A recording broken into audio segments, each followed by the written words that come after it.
Nabi Kareem sallallahu alayhi wa sallam said that if a person does not fast in the month of Ramadan one day for no reason, and he's not or she's not sick, or the woman, she's not in her period, and so on, without any reason, if after Ramadan, if they fasted their whole life for that one day, they cannot compensate that fast. Neither. One fast without reason, not fasting it, one cannot attain the reward and the honor of fasting in Ramadan. People, first of all, our ibadat, our worship of Allah subhanahu wa ta'ala is very weak, very limited, and it's not complete in many ways, because the people before us, the Sahaba and Tabi'een and so on, when they used to fast, everything of theirs used to fast. Everything of ours fast also. But they were very careful about their fast. They would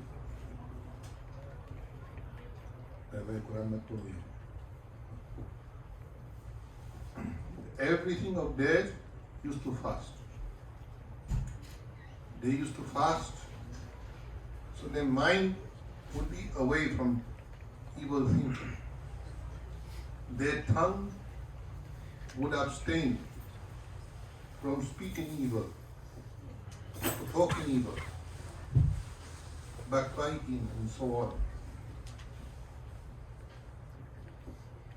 And we fast also, but in our fast we are not careful. And then people want a slight excuse not to fast. So they think that if I have a slight headache, I won't fast, I will give fidya for it. That is not what fidya is about. Fidya is for that person who cannot fast because they are terminally ill. You know, terminally ill means they'll never be able to fast during their lifetime. Illa mashallah, if Allah gives them sihat back, then it's a different thing. Somebody who has cancer, who needs medication, doctors have told them they cannot fast. That person will give fidya. The person, the woman who breastfeeds her child, and in Ramadan, because of the child's milk, she cannot fast, doesn't mean she will give fidya. She will have to fast after Ramadan, when the child has grown and doesn't need the mother's milk. She will make up for the fast of Ramadan. She's not excused completely. If she can fast and breastfeed, she should fast. The woman who's in her period, Mahwari, she will not fast on those days. But she will have to make up for the fast after during the year. A lot of people mistake or mistook the information that if I have a slight cough, I won't fast and I'll give fidya for that. That's not how it works. Allama Iqbal said, Khasi Zukam.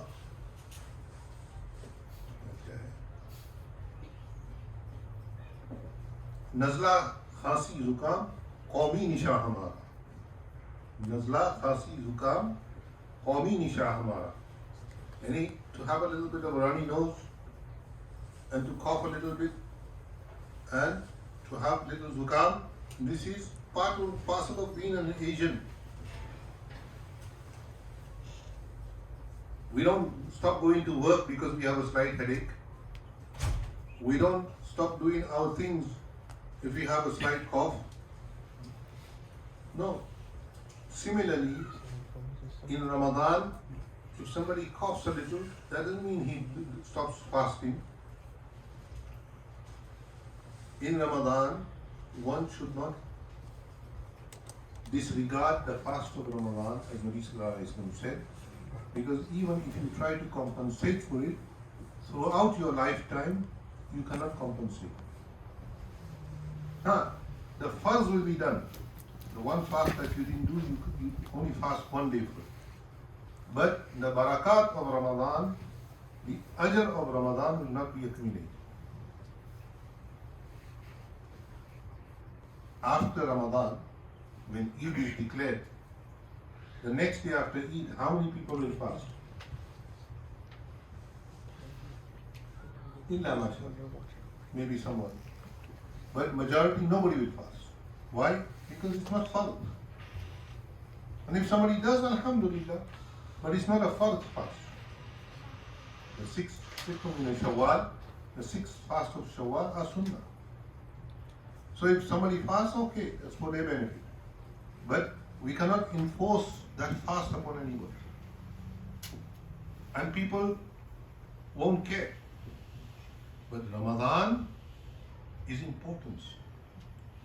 That we do not miss our fast for little reasons.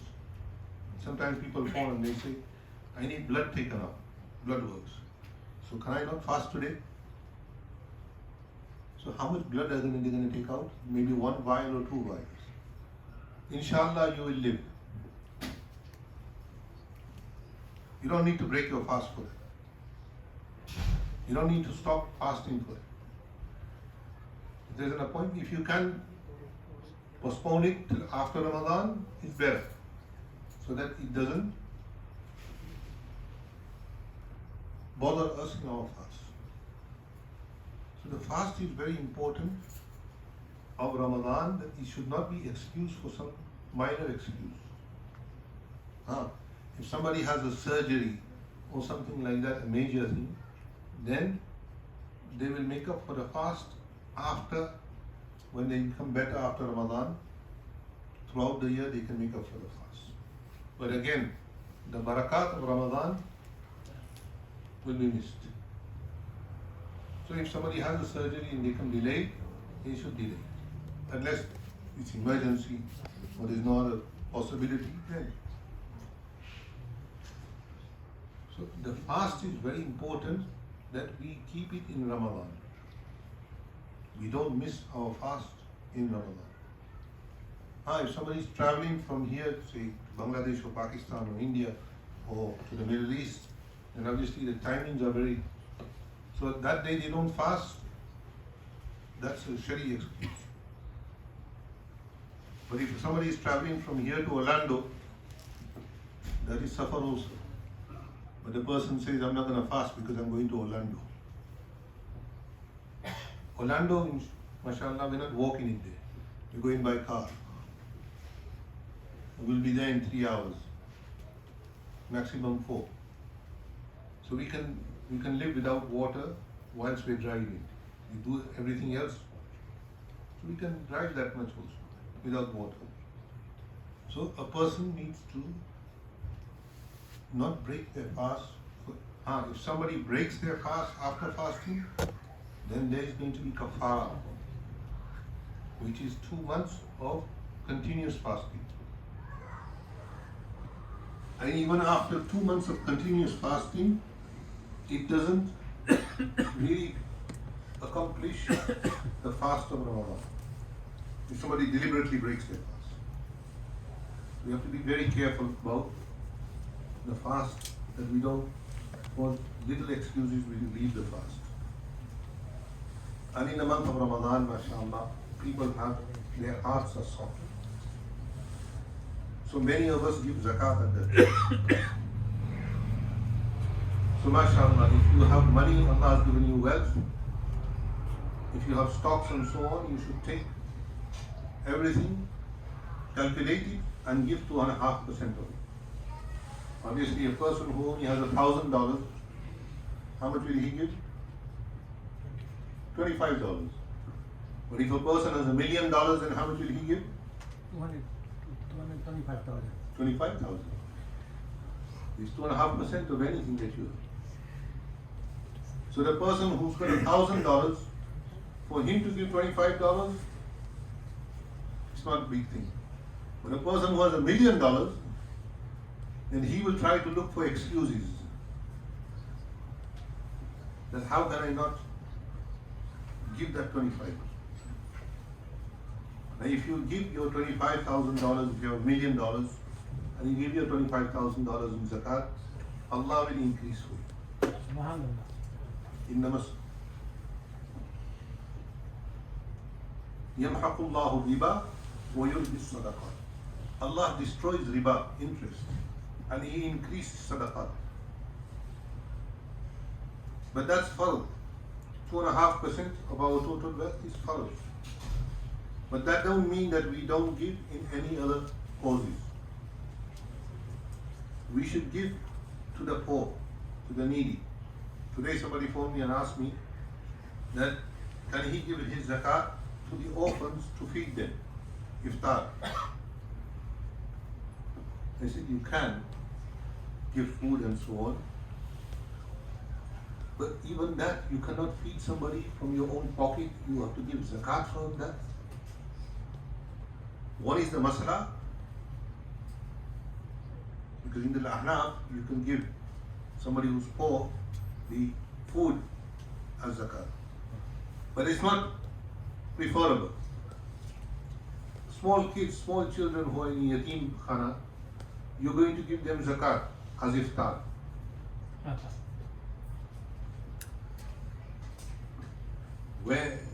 What are we? We are that miserly. We can complain about others. We are very miserly people also at times. No, feed with your heart and see how Allah gives barakah.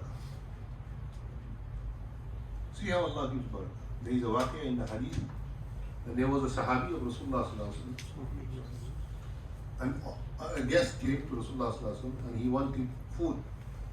That moment Nabi sallallahu alaihi wasallam had nothing. So he asked, who would like to take this guest for the night? The Sahabi understood that Nabi sallallahu alaihi wasallam didn't have anything.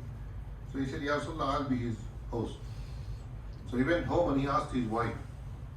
She told him that we only have enough food to feed the children. Tonight, we are going to sleep hungry. You and I. If our wife told us she didn't cook, what would happen? Azim Bhai said, so, Nabi sallallahu alaihi wasallam, Sahabi went home, told his wife that when the guest comes, you put the children to sleep, make them play and that, put them to sleep. When the guests come, try to put the lamp up and blow it out. So the guests won't know that we did not eat, and the guests will keep eating, and I'll make the action of eating. So that's what they did. وَهِي came وَالَّذِينَ يُؤْثِرُونَ عَلَىٰ أَنفُسِهِمْ وَلَوْ كَانَ بِهِمْ خَصَاصَةٌ وَمَنْ يُوقَ شُحَّ نَفْسِهِ فَأُولَٰئِكَ هُمُ الْمُفْلِحُونَ. This is Quran. Wahi came because of that Sahabi. That because he gave precedence to the guest of Rasulullah sallallahu alaihi wasallam, and he gave him food, Allah said Quran because of it. So Allah has given us this opportunity that we can feed people. So feed people and give in the path of Allah. You know, give towards the masajid, the madaris, give towards the yatim places and the places that need their Muslim clinics, and that. Give towards that. And inshallah, Allah will provide for us. Inshallah. يَمْحَقُ اللَّهُ الرِّبَا وَيُرْبِي الصَّدَقَاتِ.